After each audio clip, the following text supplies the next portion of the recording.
هاجرون وطن نمبر 31 عمد ألا تزخر هاجرون عطنتو كموترو بلعول حبن كرعة نمتنبالا مشيو شابيرك ألا تزخر عطنت استفلاليو هاجرات حزبتاتن ببين خبر ميزان زوها بخينو أب حيالو هاجرات بعصير مسانادو وي بمجلس طراي تذكيرو يحلف ألا تناصنت إرتراغن نغط عليه عمت مصاب دمقاتن معرغن مصمبالو فلوي تريو بمخانو نوزحات كغورموم يخيل يخون እዝግን እናቱ ዝኾነ ምኽንያት ኣለዎ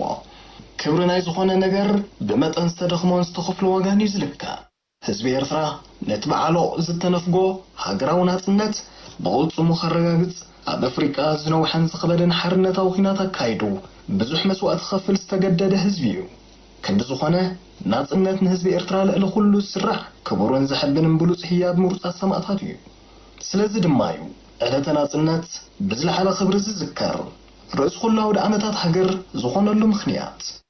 المخنيات دما أورزنت ناس الناس تخاف لوجات رايز درة يكونن قد لهز بإرتران ناس الناس بزقط أما على وديتن كبيك بدهون فلين نبزنا برايو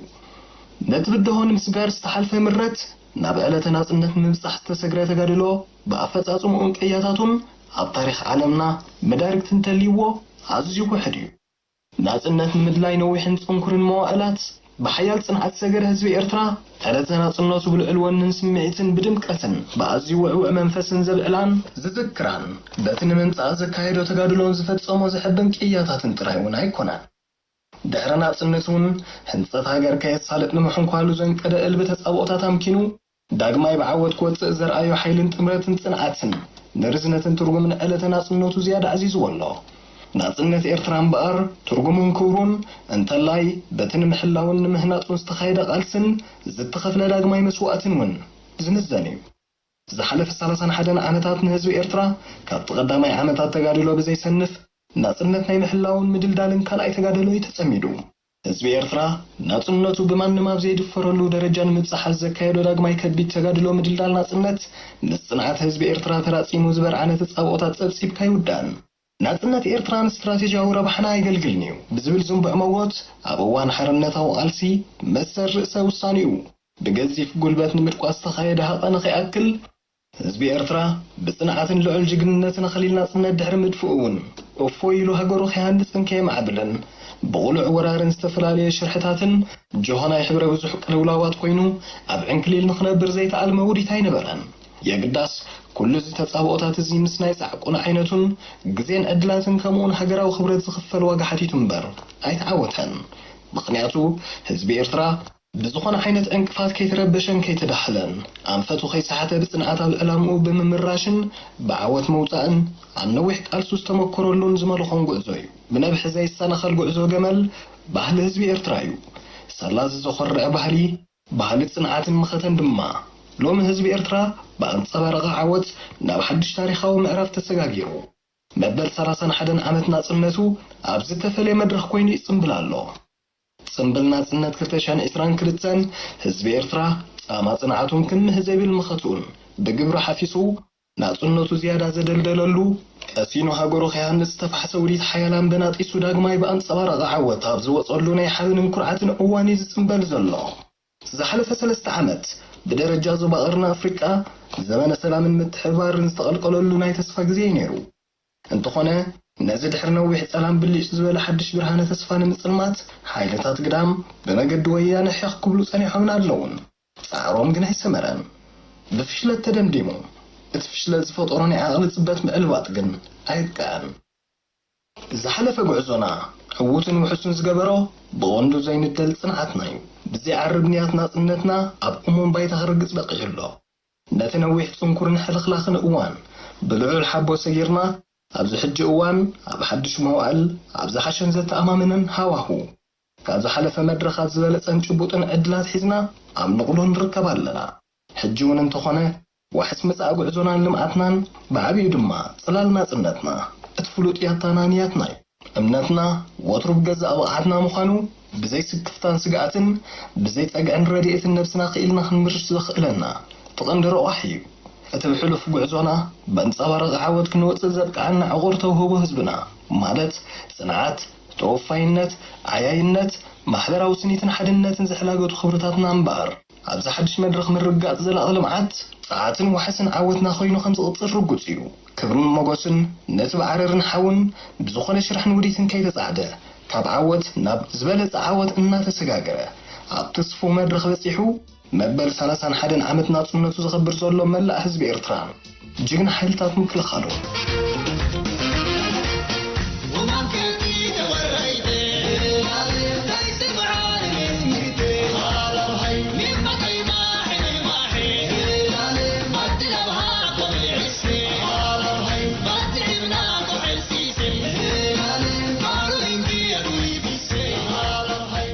نياتنا ناس حريانا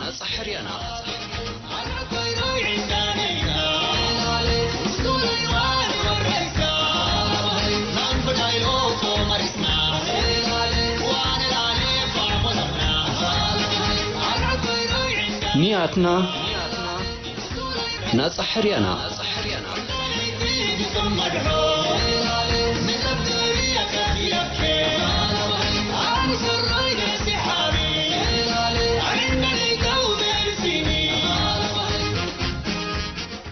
سلام زخبركم تخطاتلتي مدبات دمز حفاش إيرترا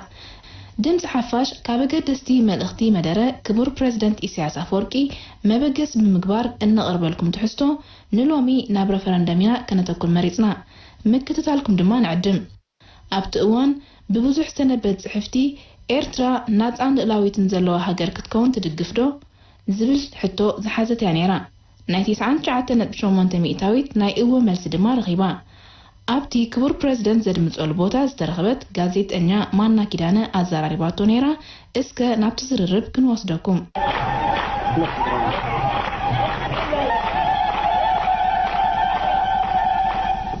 لو نقول أب رفرندم معدميسكا مو بحرز كل عمتات مكلاسكا نسخاكم ولكي انت يا لو معنتنا عخان تايس معك من الباشكم كلهم إرتراويان محجي أبزلنا بوتاقين كاختريو قليل يمثل خون بحري تملك كاختريو خلقها جن أوشت زي نويح عمتات ناس وقفنا كيف تسمو زدلت الأخوة نيرو إذا الأخوة زخاء ميمود أتم زاجمينو إذا زكاية زلو ديمقراسيا ومرجعنا حزب إرترا مخان ناس وقفنا برو نيرو أورا نقبلات حزبه وجنبا أبزخ نبصح كل مسؤولات تخافيلو حرنتنا هاجرنا جبتنا كل خلت عمت عوض تزازيمو يتلقونا فسيما إن يتوهلن كل عمت توسيو زي حجز كازلو ديمقراسيا ورفرندوم نعين كلاتهم ما أنت ناي هاجر زنا سمنتنا حرنتنا تقالصو سبات ناي تلقو فسامي يخبها لك وتقيت رفرندوم كي انتي كوني الكاتب بزعبا وتقيت رفرندوم الزراب نايك العالم زربا تغينو من البات اسكخن تبينا لتا كسبت وصيتو زنقرت مبال صبغ مثلني ناي بحق تمسينا جن تجاجمو كم زولكو اب مرجعنا حزب إرترا ناسنت زطراطر ነገር የለም ምናልባት ብዙሓት ከም ናይ ካልኦት ሃገራትና ፖለቲካ ሰልፍታት ቃልሲ ሚት ኻሚት ዝባሃል ነገር የለን ተስዓ ኻሚት ዝባሃል የለን እሱ ስትረፍ 60 ኻሚት 70 ኻሚት ዝባሃል የለን ኢሎም ዘረበም ምናልባት ምርጫታት ናይ ሰብ አይና ፖለቲካው ሰልፊ አይና ፖለቲካው መስመር ትድግፍን አይትድግፍን ምርጫ ተኻይዱስ ኸሳብኒት ኻሚት 90 ኻሚት ክርከብ ኢልካ ዘይሕሰብ እዚ ግን ናይ ሓደ ህዝቢ ዕድል ናይ ሙሳን ጉዳይ ስለ ዝኾነ እቲ ህዝቢ ክነብርን ዘይክነብርን ከም ሰብ ይኹን ከም ሃገር ወይ ከም ህዝቢ ናይ ዕድሉ ሙሳን ሕቶ ስለ ዝኾነ ነዚ ዕድል እዚ ኣይደልዮን ኢሉ ከም ዝኾነ ይኹን ካልእ ፖለቲካዊ ምርጫ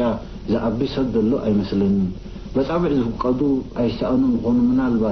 ምናልባት ኢልካ ዝውን ዝረብ እምበር ናይ ብሓቂ ኣንጻር ናጽነት ደው ዝብል ኤርትራዊ ስለዘየለ ውፅኢት ናይዚ ዝካየድ ዘሎ ረፈረንዱም ሰባት ኣብ ቀይሕን ሰማያውን ምምራጽ ተዘይተጋግዮም ሚት ኻሚቲ ናጽነት ከም ዝኸውን ኣይጠራጠርን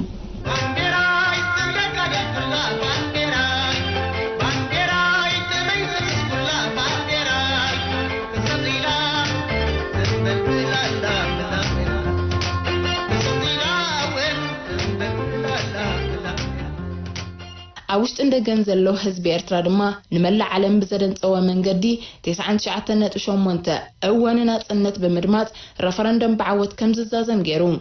بزد ما شحقوانات النت بأسران 4 جنبوت 9 بوجعي يوج توسين تلو كارلو معلتي إرترا ልዕልነታ ዘረጋገፀት ናፃ ሃገር እያ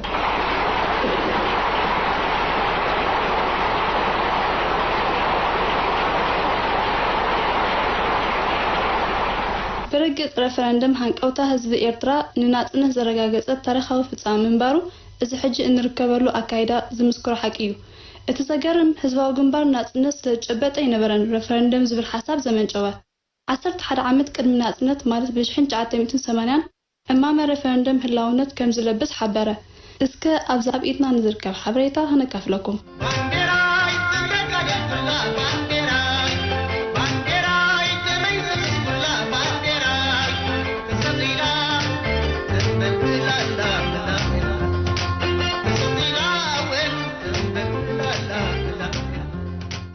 ثورة إرترا بتي بمرحنة هزباو جنبار قبل على السراويت مجزاتي زجبت أوزن برع عوتات كي تجهره عبشحن شعتميتن سمانان أمام رفرندم بمغرب ناصنة إرترا برفرندم حقاونت كلب سمخانو بوقع أفليت يوم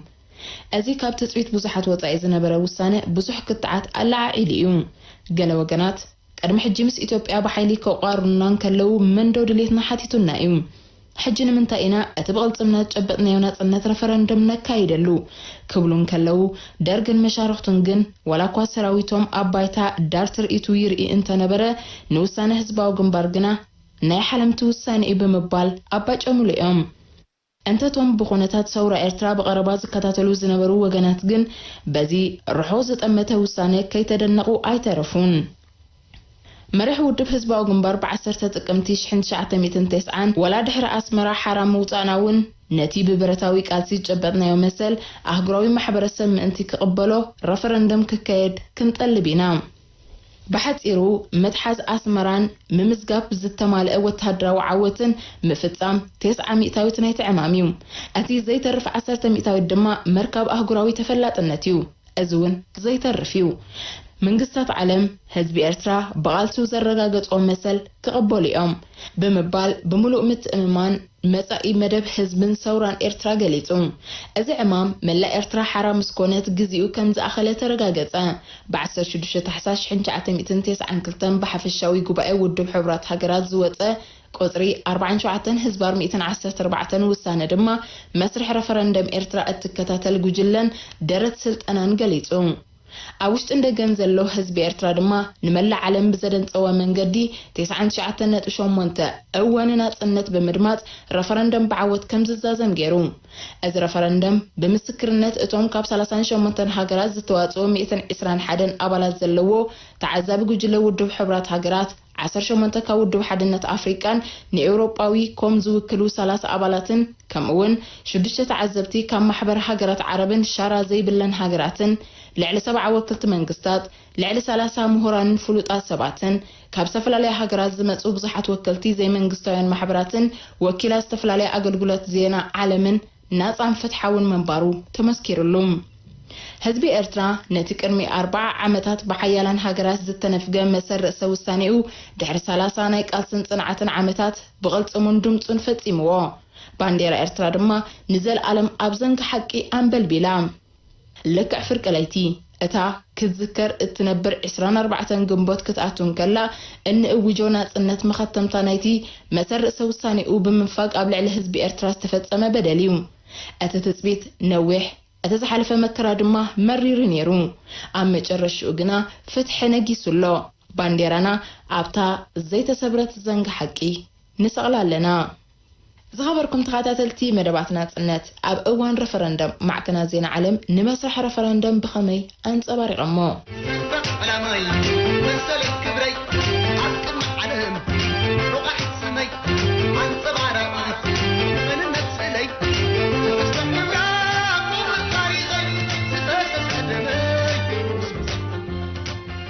راديو جرمن إرترا دحريتي أو أفريقيا زنوحة نيسا عامتات كينات حالنتا وقاسي أب أفدقتي ناصا أبار ودب حبرات حجراتن ودب حدنت أفريقيان اتخونلو مدرخ بتحلا وتصيت نايزي أجراوان تعذبتي زقطاطرو زلو ريفرندم دما زطراطر أيكونه راديو سعود عرب إرتراوያን ኣብ ረፈረንደም ድምጾም ክህቡ ጀሚሮም ኣለዉ ኣብዚ ዝካየድ ዘሎ ረፈረንደም መብዛሕትኦም ኣድመፅቲ እወን ናጽነት ከም ዘድመጹ ፍሉጥ እዩ እዚ ምርጫ እዚ ድሕሪ ናይ 30 ዓመታት ኩናትን ናይ 80,000 መስዋዕትን ይዝካየድ ዘሎ ንኤርትራ ናጻህም ዝገብራ ከዓ ኣይጠራጥርን ድምፂ ኣሜሪካ ኤርትራ ሎሚ ናጽነታ ብውሳነ ህዝቢ ንምድማጽ ህዝቢ ናብ መድመጺ ነቁጣታት ይውሕዝ ኣሎ ተዓዘብትን ዲፕሎማስያኛታትን ብሰፊሑ ከም ዝኣምንዎ ኤርትራውያን ኣብ ውሽጢ ዘን 3 ናይ ምርጫ መዓልታት እወን ናጽነት ከድምጽ እዮም ቢቢሲ ኣብ ከተማ ኣስመራ ዘሎ ሃዋሁ ምድማጽ ሬፈረንደም መላእ ህዝቢ እወን ናጽነት ከም ዘድምጽዩ ዝሕብር ዘሎ ኣብዚ ዝካየድ ዘሎ ሬፈረንደም ኣንጻር ናጽነት ዘድምጹ ምናልባት እንተተረኽቡ ኣዝዮም ውሕዳት እዮም ኣብ እዋኑ ፍሉይ ልኡኽ ውድብ ሕቡራት ሃገራት ኣብ ሬፈረንደም ሚስተር ሰሚር ሳምባር ዘመሓላልፎ መልእኽቲ ነዚ ይመስል ኤርትራ ብሩህን ተስፉን መጻእ ኣለዋ ህዝቢ ኤርትራ ንጡፍ ተስፋ ዘለዎ ሰራሕተኛ ህዝቢ እዩ መሰሉ ንኽጥቀም ንነዊሕ ዓመታት ተዓጊሱ ሕጂ እውን ሃገሩ ንምህናጽ ብደረጃት ዘርእዮ ትዕግስትን ቃልስን ዓቕሙ ከወፊኡ ህዝቢ ኤርትራ ተፈትሓዊ መሰረት ውሳኔኡ ንምርግጋጽ ዘርኣዮ ጽንዓት ሕጂ እውን ኣብ ምህናጽ ሃገሩ ክቕጽሎ እዩ ኣብ መጨረሻ ንኹሎም ኤርትራውያን ምስጋና ከቕርበሎም እፈቱ ብልጽግናን ምዕባለን እምንየሎም ዝግብኦም ከዓ እዩ ፍሉይ ልኡኽ ውድብ ሕቡራት ሃገራት ኣብ ሬፈረንደም ኤርትራ ሚስተር ሰሚር ሳምባር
نياتنا ناس حريانا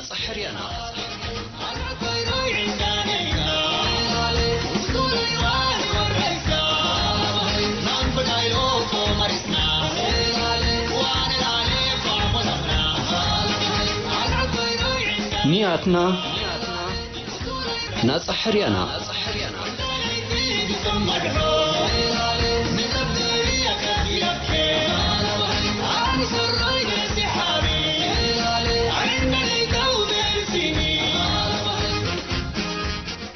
ግዝኣተ ሕጊ ስልጡን ባህሊ ህዝቢ ኤርትራ ብዓይኒ ፍትሒ ርእይቶ ህዝቢ ኤርትራ ኣብ ግምት ከኣቱ ይግባእ ነይሩ እንተኾነ ግን እስትራቴጂያዊ ረብሓና ኣብ ቀይሕ ባሕርን ማእከላይ ምብራቕን ከምኡውን ዓለማዊ ሰላምን ጸጥታን እቲ ሃገር ምስታ መሓዛኣ ዝኾነ ኢትዮጵያ ክትቁረን ግድን ገይርዎ ኣሎ ጆን ፎስተር ዳላስ ጸሓፊ ጉዳያት ወጻኢ ኣሜሪካ 1952 ኣብ ለካቲት 2005 ተሓጋጋዚት ጉዳያት ወጻኢ ኣሜሪካ ኣብ ኣፍሪቃ እቲ ጌጋኢ ነይሩ ዝበለቶ ውሳነ ኮሚሽን ዶብ ኤርትራን ኢትዮጵያን ዳግም ተራእዩ ዝበዝሐ ክፋል ናይቲ ዘሰሓሕብ ግዝኣት ንኢትዮጵያ ክወሃብ ኣብ ባይቶ ጸጥታ ከም ሕቶ ቀርብ ሓቲታትኒ ኣብቲ እዋነቲ ኣነ ከም ኣምባሳደር ነዚ ግዝኣተ ሕጊ ዘፍርስ ሕቶዚ ብኸመይ ናብ ባይቶ ጸጥታ ከም ዘቕርቦ ሓርቢቱኒ ነይሩ ምንጭ ጠቕሲ መጽሓፍ Surrender is not an option ብጆን ቦልተን ኣምባሳደር ኣሜሪካ ኣብ ሕቡራት ሃገራት ካብ ግንቦት 1998 ጀሚሩ ክሳብ ሰነ 2000 ዓመተ ምህረት ወያነ ብወግዒ ኩናት ዝኣወጀሉ ግዜ ስለ ዝኾነ እምበር እቲ ምትኾታኽ ካብ 1997 ጀሚሩ ኣብ ልዕሊ ኤርትራ ብውክልና ወያነ ዝተኻየደ ቁልዑን ዘይምኽንዩን ወራር ናይቶም ኣሜሪካ ዝመራሒቶም ናጽነት ኤርትራ ንስትራቴጂያዊ ረብሓና ኣየገልግልንዩ ዝብሉ ሓይልታት ምዕራብ ብሓያል መኽተ ህዝቢ ኤርትራ ምስ ፈሸለ ኣብ ወርሓተ ሰነን ታሕሳስን ናይ 2000 ዓመተ ምህረት ነቲ ብዶብ ዝተመኽነየ ኩናት ንምዕራፍ ኣብ ከተማ ኣልጀርስ ክልተ ስምምዕ ሰላም ኣፈናውን ኣጠቓላልን ከም ተኸተሙ ይፍለጥ ስምምዕ ኣልጀርስ ብመንጎኘት ሕቡራት ሃገራትን ውድብ ሓድነት ኣፍሪቃን ዝተበጽሐ ኮይኑ ኣብ ሓሲ ትግባር ናይቲ ስምምዕ ኮይኖም ክታሞም ዘንበሩ ድማ ባዕሉ እቲ ብድሕሪ መጋረጃ ኮይኑ ኣብ ልዕሊ ኤርትራ ወራር ክፍጸም ዝደፋፍአ ዳሓር ሸምጋል ኮይኑ ብምቕራብ ጉዳያት ዝጠናነገ ምምሕዳር ኣሜሪካ ከምኡውን ኤውሮጳዊ ሕብረትን መንግስቲ ኣልጀርያን እዮም ስምምዕ አልጀርስ ሓሙሽተ አባላት ዝሓቆፈ ዘይሻራዊ ዳናይ ኮሚሽን ክምስርት ዝእዝዝ ኮይኑ እቲ ዝቀውን ኮሚሽን ንዶባት ክልቲአን ሃገራት ዝምልከት መግዛእታዊ ውዕላት ፐርቲነንት ኮሎኒያል ትሪቲስ 1900 1902 ከምኡውን ምስ ጉዳይ ዶባት ተዛማድነት ዘለዎ ኣህጉራዊ ሕጊ ኣፕሊካብል ኢንተርናሽናል ሎው ምርኩስ ብምግባር ብይን ድሕሪ ምሃቡ ዶባት ተሓንፂጡ ኣባይታ ከመልክት ስልጣን ዘሰኩሞ እዩ በዚ ውዕል እዚ ዝቆሙ ኮሚሽን ዶብ ኤርትራን ኢትዮጵያን ኣብ ዝቐፀለ ልዕሊ 1 ዓመት ክልቲኦም ወገናት ሕጋዊ ጭብጥታቶም ከቕርቡ ዕድል ብምሃብ ብክልቲኦም ወገናት ዝቐረበ መርቱዖታት ብምምርማር ስምምዕ አልጀርስ ብዘሰከሙ ሓላፍነት መሰረት ዝምልከቶም መግዛእታውያን ውዕላት ተዛማዲ ኣህጉራዊ ሕግታትን ምርኩስ ብምግባር 13 ሚያዝያ 2002 ውሳነ ሂቡ ድሕሪ ውሳነ ናይቲ ኮሚሽን እቲ ዝቕፅል ዕማም ነቲ ዶባት ኣባይታ ምምልካት እዩ ነይሩ ኮሚሽን ዶብ ብዘውፅኦ ናይ ግዜ ሰሌዳ መሰረት ክሳብ ሕዳር 2003 ምምልካት ዶብ ኣባይታ ተወዲኡ እቲ ጉዳይ ክዕጾ ይግባእ ነይሩ የግዳስ ድሌት ምምሕዳር ኣሜሪካ ዶብ ክሕንፀፅን ክምልከትን ዘይኮነስ ንኤርትራ ኣብ ትሕቲ ቀጻሊ ወተሃደራዊ ወጥሪ ጅሆም ሓዝዩ ዝነበረ በዚ ምክንያት ምምሕዳር ኣሜሪካ ፈጽሚ ናይቲ ብይን ንምዕንቃፅን እቲ ኮሚሽን ካብ ሕጋዊ ሓዲድ ኣንደልሂፁ ከም ዝህውትት ንምግባርን ጸብጺብካ ዘይውዳእ ዕንቅፋታት ፈጢሩ ብሰንኪ እዚ ዕንቅፋታት እዚ ድማ ኣብተን ቀዳሞት 5 ዓመትን መንፈቕን ትግባረ ብይን ክጓተት ኪሉ ነይሩ ኣብ ዝተጠቐሰ እዋን መንግስቲ ኤርትራ ካብ ሕጊ ንምህዳም ዝግበር ምዕልባጥ ፋይዳ ከም ዘይርከቦ ደጋጊሙን ኣኽሪሩን ብምዝኽኻር ውዒሉ ሓዲሩ እቲ ውሳነ ከም ዘለዎ ከይተሸራረፈ ክትግበር ግድነት ምዃኑ እናገለጸ ንኹሉ ዓይነት ተጻብኦን ምትኽቱኻት ምምሕዳር ኣሜሪካን ወያነን ነፍሲ ሓቢዩ ብዓቕልን ትዕግስትን ብምጻር ኣብ ሕጋዊ መኸተዩ ጸኒዑ ኣብ መወዳእታ ድማ ከምቲ መንግስቲ ኤርትራ ከሎ ገና ዝኣመቶ ኩሉ ሃቐናታት ምምሕዳር ኣሜሪካ በርዒኑ ተሪፉ ብሰንኪቲ ወያነ ክሕንግድ ብፖለቲካውን ዲፕሎማሳውን ደገፍ ኣሜሪካን መሻርክታን ዝፈጥሮ ዝነበረ ማዕልያ ዘይብሉ ዕንቅፋታት ኮሚሽን ዶብ ኤርትራን ኢትዮጵያን ስርሑ ንምፍጻም ብኣዝዩ ኣሸጋሪ ግዜ ሓሊፉ ይኹን እምበር ዝተሰከሙ ሓላፍነት ክትግበር ግዴታ ምዃኑ ብምግንዛብ ኣብ መወዳእታ ነቲ ሕጋዊ ብይን ብቨርቹዋል ምምልካት ኣብ ካርታ ኣስፊሩ ዕማሙ ክዛዝም ወሲኑ ብኡ መሰረት ኣብ ሕዳር 2007 ነቲ ልዕሊ 1000 ኪሎ ሜትር ዝዝርጋሕ ዶብ ኤርትራን ኢትዮጵያን ብጂኦግራፊያዊ መራኸቢ ነጥቢታት ኮኦርዲኔትስ እንተላይ ኣዕኑዱ ክትከለሉ ደቂቕ ዝርዝራት ኣነፂሩ ኣብ 45 ካርታታት ብምስፋር ቅድሓቱ ንክልቲአን ሃገራት ከምኡውን ንባይቶ ጸጥታ ሕቡራት ሃገራት ኣረኪቡ ብተወሳኺ ንህዝባዊ መወከሲ ዝኸውን ቅዳሕ ካርታታት ኣብ ኣሃዱ ካርቶግራፊ ሕቡራት ሃገራት ከም ዝቕመጥ ብምግባር ምስ ምዝዛም ስርሑ ዝተኣሳሰረ ኩሉ ምሕዳራውን ፋይናንሳውን ጉዳያት ፈጺሙ ተረፍ ምወላ ናብ ማዕከን ሕቡራት ሃገራት ብምምላስ ቤት ጽሕፈቱ ዓጽዩ እቲ ኮሚሽን ስርሑ ዛዚሙ ናብ ባይቶ ጸጥታ ሕቡራት ሃገራት ኣብ ዘቕረቦ ናይ መጨረሻ ጸብጻብ ከም ዝስዕብ ቃላት ኣስፊሩ ይርከብ እቲ ብ13 ሚያዝያ 2002 ዝተዋህበ ውሳነ ዝተሓንጸጸ ኣብ ሕዳር 2007 ድማ ብቨርቹዋል ምብልካል ተነጺሩ ዘሎ ዶብ ንኽልቲኦም ወገናት ቀያዲ እዩ ነዚ ዶብ እዚ ዝጻረር ወይ ዝጥዕስ ዝኾነ ተግባርካ ዘይሕጋዊ እዩ ኮሚሽን ዶብ በዚ ናይ መወዳእታ ስጉምቱ ስምምዕ አልጀርስ ዘሰከሙ ሓላፍነት ሙሉእ ብምሉእ ከም ዝፈጸመ ይኣምን ምስ ምዕቃብ ሓላፍነቱ ዝተኣሳሰረ ምምሕዳራውን ፋይናንሳውን ጉዳያት ብምዝዛሙ ድማ ካብ ሕጂ ንድሓር ንነብሱ ዕማሙ ከም ዝወድአ ዕፁ ቤት ጽሕፈት ይቆጽሮ ብምባል ዶብ ኤርትራን ኢትዮጵያን ሓንሳብን ሓዋሩን ብዝኾነ ይኹን መልክዑን ሓይሉን ክቕለስ ብዘይክእል ሕጋውነት ከም ዝተሓንጸጸ ኣረጋጊጹ ኮሚሽን ዶብ ኣብዚ ናይ መወዳእታ ጸብጻቡ ኣብ ሙሉእ ናይ ስራሕ ግዚኡ ባይቶ ጸጥታ ሕቡራት ሃገራትን ኣብ ሓስቲ ስምምዕ አልጀርስን ሓላፍነቶም ብዘይምፍጻሞም ከምኡውን ብስርዓተ ወያነ ብለኣኽቱ ማለት እዩ ዘጋጠሞ ከቢድ ዕንቅፋት እንተዘይኮይኑ ብኤርትራ ዝኾነ ይኹን ካብ ሕግን መንፈስን ናይቲ ስምምዕ ዝወፀ ተግባር ከም ዘይነበረ ኣነፂሩ ኣስፊሩ ኣሎ ዶባ ምስሓብ ብዝብል ስም ተዋሂቦ ዝተወልዐ ግጭት ኤርትራን ኢትዮጵያን እምበኣር ቅድሚ 19 ዓመት ብይን ተዋሂቦ ዝተደምደመ ቅድሚ 15 ዓመት ድማ ብቨርቹዋል ዲማርኬሽን ተተግቢሩ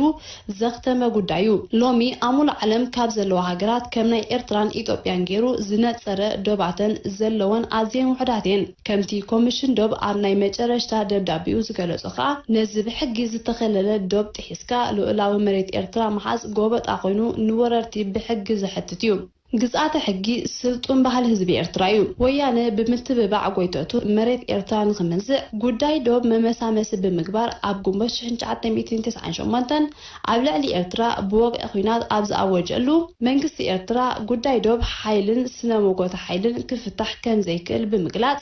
ነቲ ጉዳይ ናብ ሕጋዊ መስርሕ ከመሪሑ ፀዊዑ ብርግጽ ድማ እቲ ንህዝብታት ኢትዮጵያን ኤርትራን ዘርብሕ ስልጡና ፈታትሓ ሕጋዊ መስርሕ ነይሩ ወያነን ኣሻዶንትን ግን ደይመደይሎም ንዓመፅ ስለ ዝተልዓሉ እቲ ጉዳይ ናብ ሕጊ ከየምርሕ ናብ ኩናት ተሃንዲዶም እቲ ዘውሃርዎ መጠነ ሰፊሕ ኩናት ኣብ ቅልጽ መኸተ ህዝቢ ኤርትራ ኣትዩ ብዘሕፍር መገዲ ምስ ተረኽመሸ ግን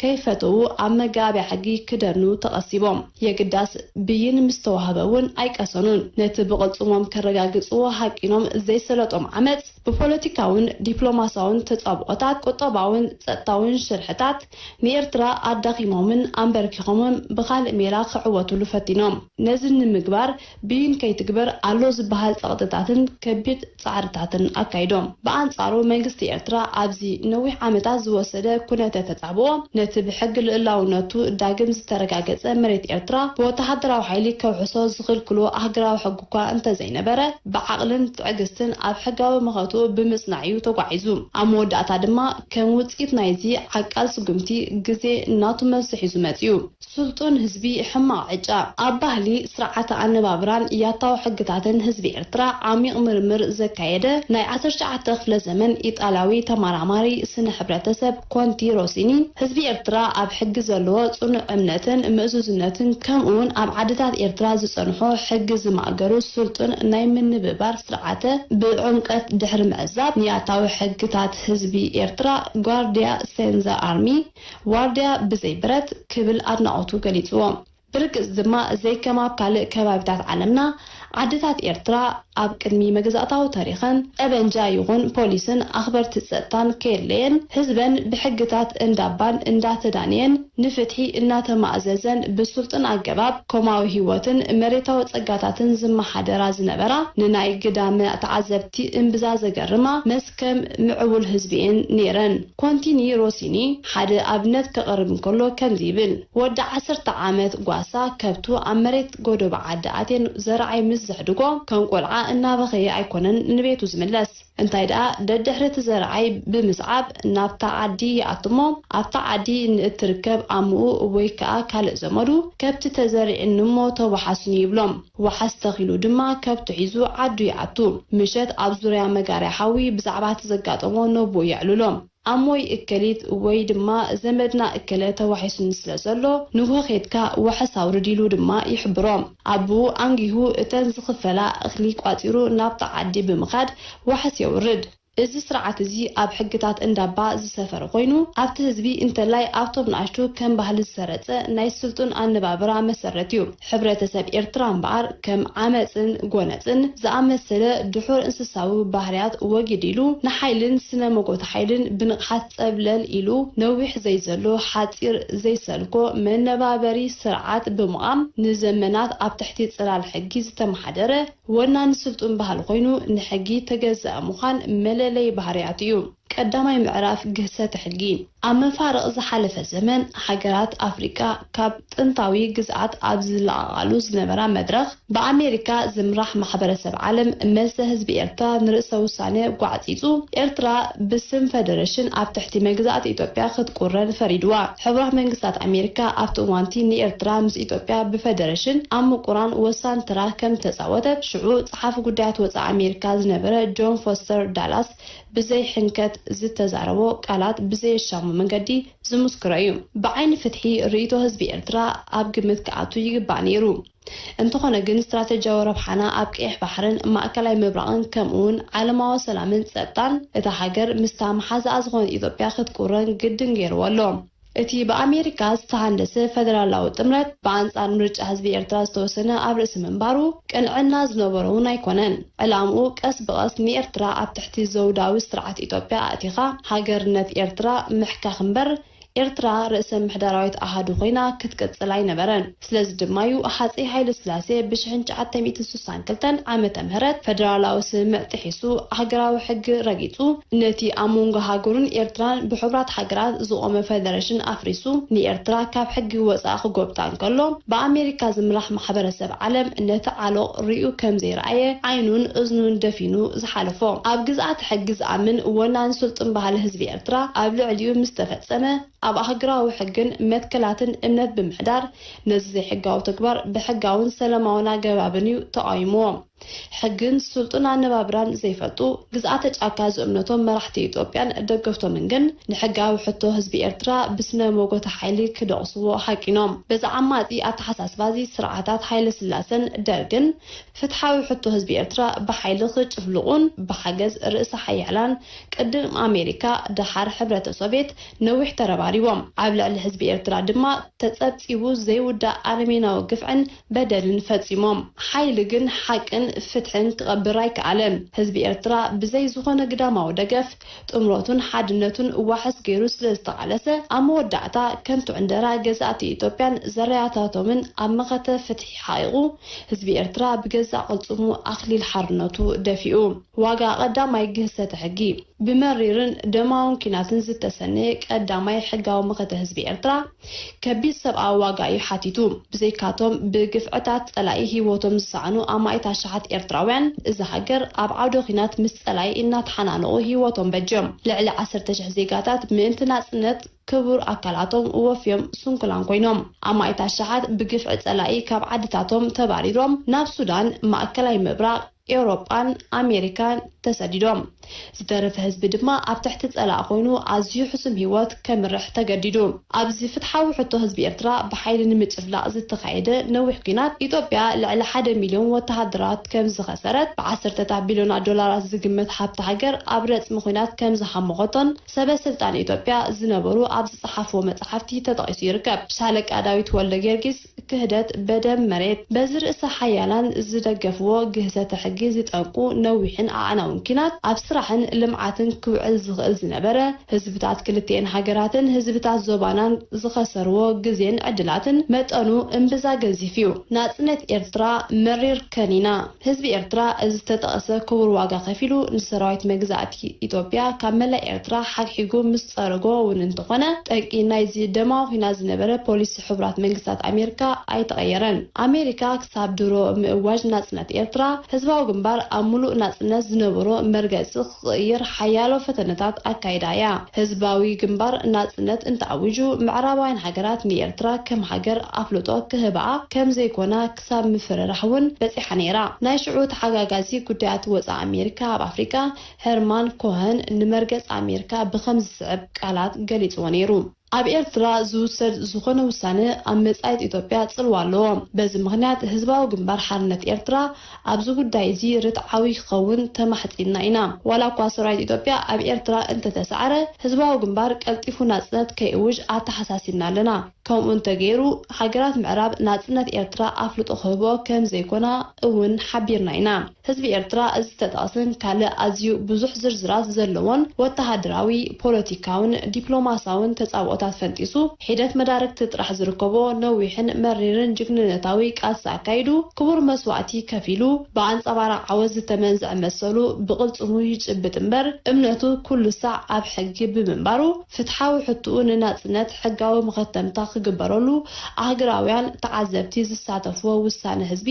ሬፈረንደም ክካየድ ወሲኑ ቅድሚ 29 ዓመታት ኣብ ዝነበረ ወርሒ ሚያዝያ ብዝተኻየደ ሬፈረንደም ድምፁ ብምሃብ ከዓ ሃገራዊ ናጽነቱ ሕጋዊ ኣልቢስዎ ውጽኢት ሬፈረንደም ኣብ ዝተገልጸሉ ቅንያት ናይ ሽዑ ዋና ጸሓፊ ግዝያዊ መንግስቲ ኤርትራ ተገዳላይ ኢሳያስ ኣፈወርቂ ህዝብን ሃገርን ኤርትራ ድሌቶም ከይገልጹ ንነዊሕ ዓመታት ተሓሪምዎም ጸኒሑ በዚ ከዓ ከቢድ ዕንወት ዘስዓበ ነዊሕ ኲናት ተኻይዱ እዚ ሬፈረንደም እዚ እምበኣር ኣብ ክንዲ ድሌት ህዝብታት ንምዕምጻጽ ሓይሊ ምጥቃም ጉዳያት ብፖለቲካውን ሰላማውን መንገዲ ምፍታሕ ስልጡን ኣገባብ ምዃኑ ንኹሉ ትምህርቲ ዝህብ እዩ ክብል እቲ ፍጻመ ንስልጡን ኣፈታትሓ ጉዳይ ህዝብታትን ሃገራትን ብኣብነት ዘገልግል ምዃኑ ምግላጹ ይዝከር